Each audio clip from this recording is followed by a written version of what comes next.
বন্ধুরা আজকে আমি রান্না করব মাছের ডিম। প্রথমে আমি মাছ হলুদ দিয়ে মাখিয়ে নিচ্ছি ডিমগুলো।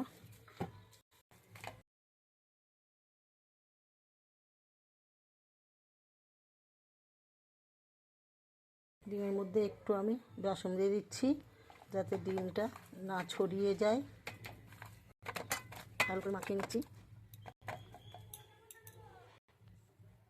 কয়টা আগে বসিয়ে নিচ্ছি, কয় গরম হয়ে গেছে, কয়টা তেল নিয়ে নিচ্ছি।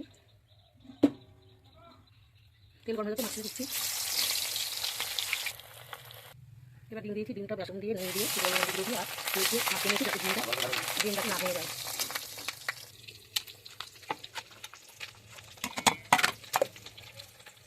দেখুন বন্ধুরা, ডিমটা একটু ভাঙিয়ে দিই, বেসন দিয়ে মাখিয়ে নিয়েছি বলে তার জন্য ডিমটা পুরো গোটা হয়েছে। দেখুন ডিমটা হয়ে গেছে। এবার ডিম আমি তুলে নেবো।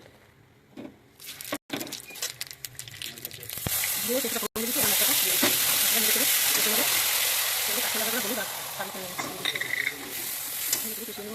মশলাটা ভালো করে কষা হয়ে গেছে। দেখুন মশলা দিয়ে তেল ছেড়ে দিয়েছি। এবার আমি ঝোল দিচ্ছি। ডিমগুলো আমি পিস পিস করে কেটে নিচ্ছি।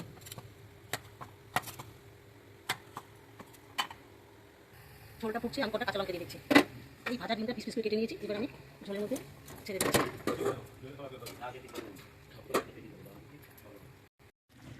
ডিম কষা আমার হয়ে গেছে। এবার একটু গরম মশলা দিয়ে দিচ্ছি। এবার নামিয়ে নেব। মাছের ডিম কষা আমার রান্না হয়ে গেছে। এইভাবে আপনারা রান্না করে খাবেন, খুব ভালো লাগবে।